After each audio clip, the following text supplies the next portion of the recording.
ya, tetapi mereka pasti mempunyai target personal, ya, di mana tentu ingin menjadi bagian sejarah legacy yang kita miliki gitu, yaitu lolos ke Piala Dunia. Di interview itu ada permintaan atau jaminan untuk meloloskan Indonesia ke Piala Dunia atau akan bisa menerapkan taktik permainan yang menyerang. Dan untuk yang kedua, tadi Bang bilang kondisi tim memburuk sebelum lawan Cina. Apakah kondisinya tidak membaik Pak sebelum menang lawan Arab? Terima kasih. Ya, kemarin saya mendapat izin dari Bapak Presiden, walaupun gimana kan saya menteri ya, jadi kalau traveling ke luar negeri saya izin, saya mendapat kesempatan 5 hari kemarin ke sebuah negara di Eropa untuk buka warung istilahnya, ya, interview dan lain-lain. Dari tanggal 25 sampai 30. Kesempatan itu yang saya lakukan karena memang dalam menginterview pelatih itu tidak bisa dilakukan melalui video conference karena tidak dapat chemistry-nya. Harus berduduk one on one dan bahkan sebenarnya yang saya tawarkan juga sengaja itu tanggal 25, yaitu hari Natal sebenarnya. Bukan saya tidak menghormati hari besar, cuman itu bagian kita juga mengetes keseriusan dan komitmen. Dan saya mendarat jam 6.10 pagi, jam 10 udah buka warung istilahnya. Ya, dari 3 pelatih ada 1 yang datang. Nah itu yang saya lihat, wah ini poinnya lebih. Gitu, karena walaupun habis interview, dia pulang lagi ke negaranya. Ya, karena hari Natal kita harus hormatin itu. Dan saya juga tidak mau memakan waktu, biasanya interview 2 jam, 2,5 jam cukup saya rasa. Kalau saya bicara detail mengenai dinamika ya saya rasa itu bukan hal yang perlu saya ceritakan detail. Takutnya nanti tadi hubungannya baik-baik kok. Ya saya respect Coach Sintayong, hubungannya baik gitu. Dan sepertinya tadi dilaporkan juga menerima dengan baik. Dinamika itu ada, tapi saya nggak mau bicara detail. Malah nanti menjadi dispute seakan-akan habis manis pah dibuang gitu loh. Ya saya nggak mau dalam itu. Karena apapun yang sudah dilakukan semua baik.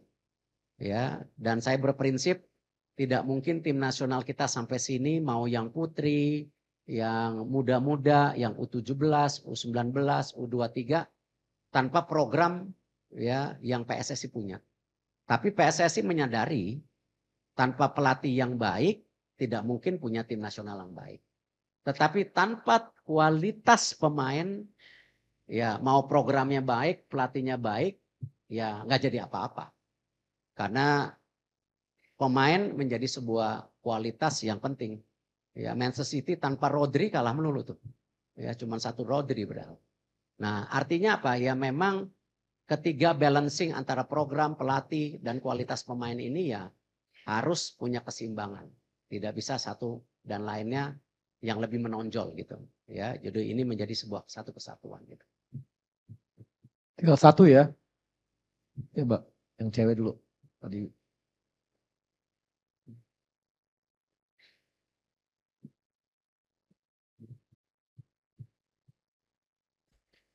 Assalamualaikum warahmatullahi wabarakatuh. Siang Pak, Niar dari RRI.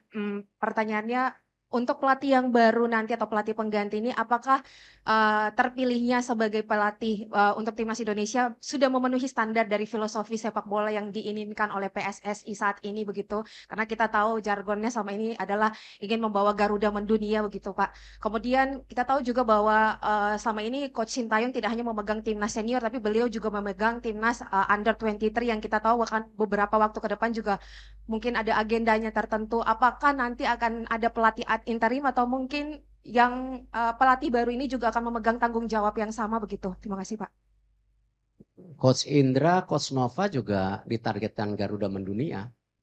Kenapa setelah lolos AFC kita targetkan mereka untuk bisa qualified di kejuaraan dunia U17, U20.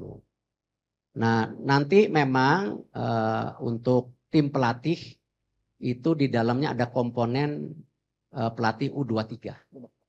Ya, jadi nanti kalau diumumkan nanti biar aja tanggal 12 itu ada pelatih kepala, ada beberapa asisten dan ada 1 asisten untuk U23. Ya, tetapi mempunyai program yang sama U23 dan senior. Nah, memang kuncinya ketika kita ingin punya filosofi sepak bola seperti Jepang ataupun beberapa negara lain, ya kita perlu waktu.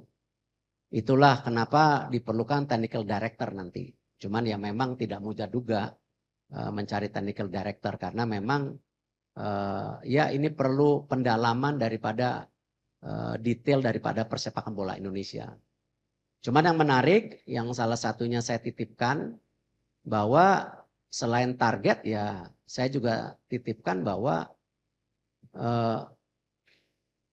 filosofi sepak bola ini mesti dibangun dari senior dan U23 dan itu disanggupi tentu dengan waktu-waktu juga perlu support dari banyak pihak tentunya. Para pelatih yang saya interview sudah mengerti targetnya. Dan beberapa juga yang punya nama di dunia sepak bola tidak mungkin bergabung ke sebuah negara hanya sekedar mencari kerjaan. Ya, tetapi mereka pasti mempunyai target personal ya di mana tentu ingin menjadi bagian sejarah legacy yang kita miliki gitu. Yaitu lolos ke Piala Dunia. Terakhir di SCTV. Selamat siang Pak Erik. Satu pertanyaan Pak, ada isu mengenai tekanan dari mafia bola untuk menggantikan Coach Sintayong sebagai pelatih Pak. Ada juga yang bilang Pak Erik ditekan juga dari Exco untuk mengganti pelatih Pak. Apakah ini benar Pak? Makasih Pak. Saya rasa semua tidak benar karena kalian tahu saya ini pemimpin yang tidak bisa ditekan-tekan. Bagaimana PSSI bersama Liga melakukan perbaikan match fixing, itu tekanannya jauh lebih berat gitu. Ya. Tetapi kalau kita lihat Liga 1 sekarang bisa berjalan dengan baik, saya belum dengar. Yang alarm bunyi masih di Liga 2. Ya. Tapi apa yang kita perbaikin di Liga 1 itu ya tentu dengan adanya VAR, dengan ada kepemimpinan pelatih yang juga bisa dipercaya, itu kita lakukan gitu. Nah Liga 2 menyusul tahun depan. Kita juga akan ada sistem VAR. Jadi saya rasa saya bukan tipe pimpinan yang takut ditekan-tekan. Saya percaya apa yang kita jalankan untuk kebaikan semua. Kita kerja lillahi ta'ala. Ya, insya Allah. Ya, saya rasa apa yang kita kerjain sekarang juga tentu semuanya dimudahkan kalau Allah Subhanahu wa taala bisa membantu ini semua gitu. Tapi intinya ya kita harus kerja keras, tidak bisa hanya menerima keadaan dan mengharapkan hasilnya bagus, saya rasa tidak ada. Ya.